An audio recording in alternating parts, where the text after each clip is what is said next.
Hey guys, Grifton here, and today we're going to be talking about changes in Wrath that you need to know about. But before we get started, please take the time to like and subscribe. It really does help me out.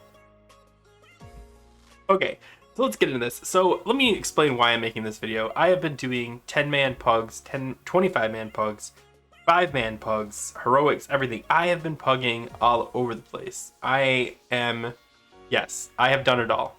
And something I've noticed is that not everyone knows everything people can do, and some classes don't even know what their own class can do. This video is going to kind of walk through some things that I think everyone needs to know about other classes and their own, and hopefully clear up some kind of confusion there are in a couple other places as well. So let's just get started. This is like a public service announcement just because I think people need to know this. I'm sure there's more. Let me know in the comments. I probably missed some. So let's get started. First up, we have Blessing of Salvation. Now, Blessing of Salvation is gone, right? 100%. When TBC ended and Wrath came in, it was removed. And if you ask any paladin, they'll tell you the same thing. However, many of them will also not be aware of what replaced it, because it was replaced. It wasn't just removed. Instead, you were given Hand of Salvation. Now, I'm going to read this. I'm going to put it on the screen as well, but I'll be reading all of these just to clarify, and then I'll go over it. So this one, it places a hand on the party or raid member, reducing their total threat by 2% every 1 second for 10 seconds.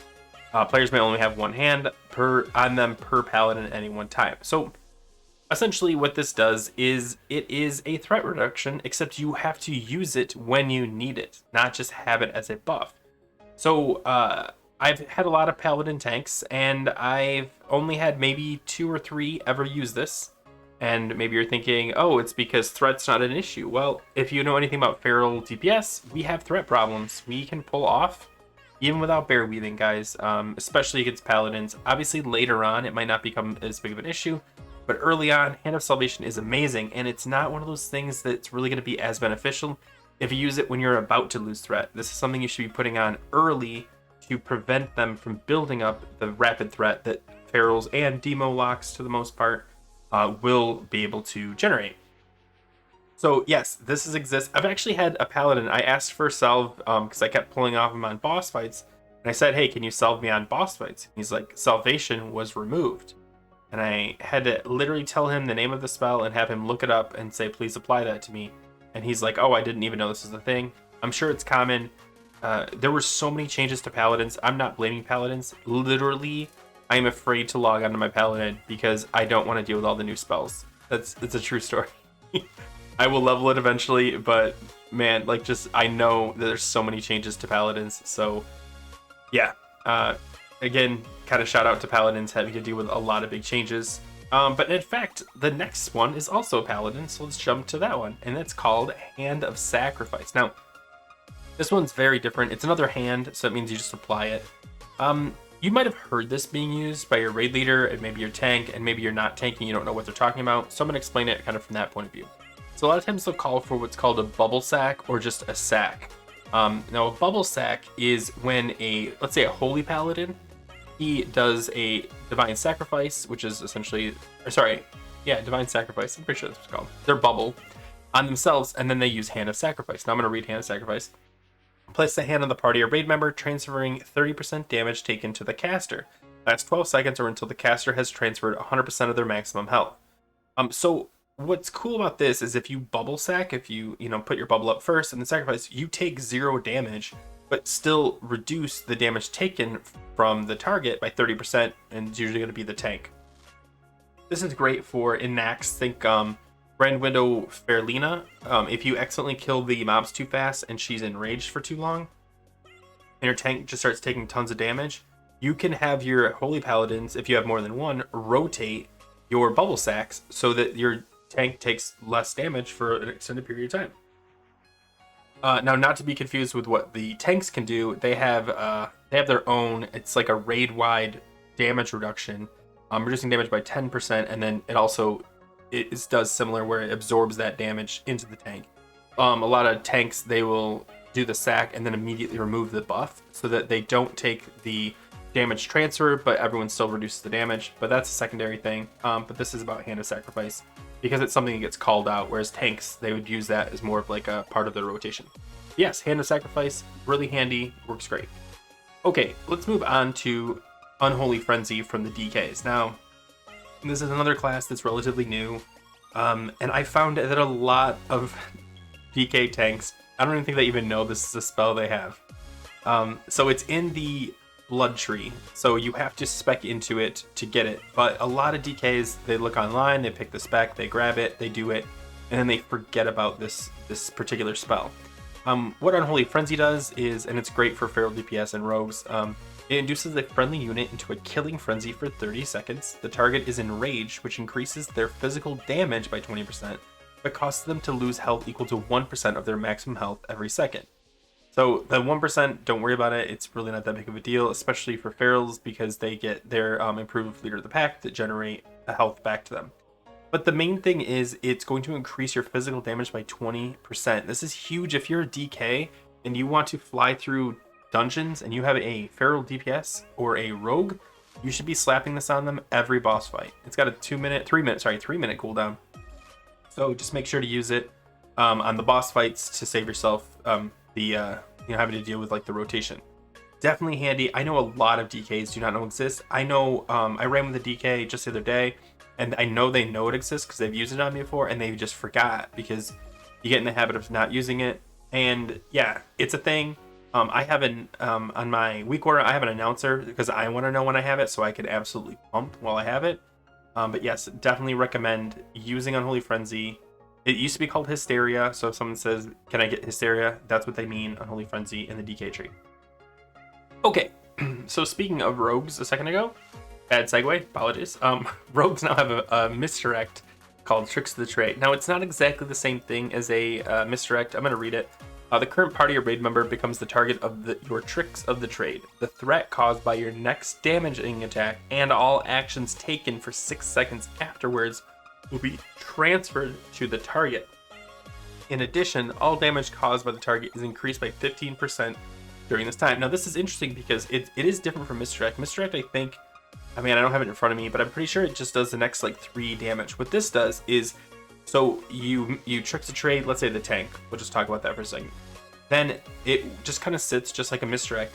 And then once you use it, for the next 6 seconds, all damage you do is transferred to the target. So if you can do 3, like an opener into a big thing, you can generate a ton of threat onto the tank. So it is a Misdirect. The downside of Tricks of the Trade versus Misdirect is Misdirect can be done from range, which makes it a really good pulling one. Tricks of the Trade, because you're a rogue, yeah, you can maybe stealth in. It's just not as useful as Misdirect in that sense. However, to make up for that lack of usefulness, we'll say, it also, in addition, all damage caused by the target is increased by 15% during this time. That is actually awesome. In fact, if you have 2 rogues, what rogues will do is they'll tricks each other, and it'll boost their damage by 15% on their openers, which is great, absolutely great. And I definitely recommend if you do have 2 rogues, that's what you do. This can be used though, again, to help tank with boosting threat. Most tanks don't really need a boost in threat on the opener, but if you're the only rogue and you're looking to put it somewhere, tanks aren't horrible. But throw it on a feral DPS too. Maybe not for the damage. I believe, by the way, you can remove the buff, the damage, or cancel the tricks, and then continue to keep the damage buff from tricks. Don't hold me to that. I've literally never been tricked ever, so I can't confirm that. All right, next up, I want to talk about pots or potions. Potions change from TBC to Wrath. Now, if you are using mana pots, this really won't affect you, though it will affect you. Now that we have Wrath, you can only use 1 potion per fight. So if the fight lasts 20 minutes long, you still only get 1 potion. If the fight lasts, 2 minutes, you only get that 1. It's as soon as you use the potion in combat, you are stuck with that potion being the one you used for that fight. So what a lot of people like to do is do something called Prepotting, which right before the pull, they'll pop a potion, then they'll go into combat, and because they pop that potion pre-combat, it doesn't trigger that in-combat potion, so you can use another one when the cooldown ends. So the most common one is Potion of Speed that a lot of DPS use. You'll use it right on the pull, you'll then pull, do your damage, wait for the cooldown, and then pop it again. Now, something that goes hand in hand with this is even for Nax, it's really great to have a pull timer for this, so the tank knows not to pull early, and the DPS knows when they're going to pull, so they could pop it at the very last second. There's actually a macro I got shared that was on our Discord. I will post it in the hopefully in the description. I'll put it on the screen. It's not easy to post macros on our screen, like on our description because of the formatting, but I'll try to. If not, hop in the Discord because we talk about that kind of stuff all the time. But essentially what this does is it only will use the potion of speed if you're out of combat. So you can have a button where you're, like when it's counting down 3, 2, 1 and you hit it, but if your tank pulled a little early, it won't accidentally use it for you. That way you can save your potion of speed to be used at a more appropriate time since you missed it on the first one and only get one. Hope that makes sense. But yes, really handy. Thank you, Table Slam, by the way. That's who came up with that. Okay, the next thing up we have is, this one I just needed to put in here. If you've been running 5-mans as much as I have, you've definitely ran into people who do not know that there is a Caverns of Time portal in Dalaran. It is, if you've never been, if you go to the Violet Citadel, it's on the west side of Dalaran. Go up the stairs, and then go up the stairs again, and make a hard left. There's a portal right to the Caverns of Time. You don't have to go to Shatrath and take the portal. You don't have to get a mage port to whatever that island's called, Theramane Isle, if you're Alliance, or use your engineering trinket from Gadgetzan, any of that stuff. You just take the portal. I can't express to you how many people do not know this thing exists. And this is this is the original idea for why I want to make this video, is because I've had so many people running around doing the thing. Also, by the way, side bonus, when you're doing Calling of Stratholme, there's a bunch of RP at the beginning. If you talk to Chromie and select the second choice where he says, Chromie, we know where this is going, you can skip all that and it will teleport you right to the beginning of the actual instance. If you've never done it before, I think you still have to do it once, but if you have done it, don't put your group through the RP waiting, just jump ahead. Okay, and the last one, and this one I think is very handy, is a tool to help you tell what doesn't stack. So I'm going to give you an example to explain this. Back in the day, we did, this is like 2 days ago, we were running a 10-man Nax, I think, and they were arguing over which buffs for the paladins to use. And someone was saying, don't use the Blessing of Might because we have a warrior. So if that doesn't make sense to you, Greater Blessing of Might and Battle Shout don't stack. And because a warrior could put up Battle Shout, we shouldn't use Greater Blessing of Might. We should use Kings or Wisdom or even Sanctuary. Because of that, there was a big discussion on what stacks. Now, if you don't want to remember what stacks, that's where this comes in. So let me switch screens really quick so you can see the tool that I have right here. Okay, now this is wrathraidcomp.com. I'll put the link in the description for this one. So what it does, obviously it lets you build raid comps. That is one of the biggest things it lets you do, apparently not. There we go. And you can just drag and drop. You've probably seen these kinds of things before, but what the cool thing is on the right hand side, now I've also seen spreadsheets to do this, but I really like because I can just type in the website and get this. If you hover over them, it'll tell you what the buff is that you're getting, but also show you other ones that can do the same thing.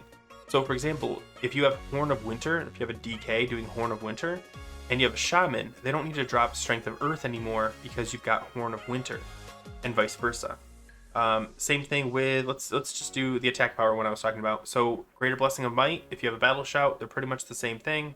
You don't have to worry about Greater Blessing of Might, put something else instead.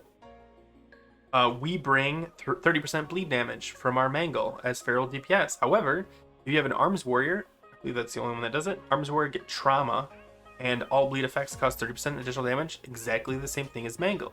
What's cool about this is, especially in Phase 1, you usually are guaranteed to have an Arms Warrior, so you don't have to put Trauma down, which means you don't have to worry about your Mangle debuff. Now, if you don't have someone putting Trauma up, it is your responsibility to get Mangle, but this is something you should know your raid comp and see, and you should be able to look through, like, okay, what about spell hit? So I'm putting up improved fairy fire as a boomkin, but misery can do the same thing, exact same thing. So if you've got I want to say misery is a shadow priest, I'm probably wrong, please correct me in the comments. But you get the idea. This tool is really handy. I really wish it did say the class that this is for. I mean, like some of them you just know, like Curse of Elements is a Warlock, Earth and Moon is a Boomkin, and Evan Plaguebringer is a DK. But like, if you didn't absolutely know that, I mean, I'm really guessing. But other than that, this is very helpful. Do recommend it. Again, it's called wrath.raidcomp.com. Anyway, guys, that is it. Those are all the little tips and things I wanted everyone to know about so that they are aware of what they are and how they exist in the game. If you guys have any of your own that where you found that people just don't know that that is a thing, let me know in the comments below. Maybe I'll make another video. Thanks for watching, guys, and as always, take care.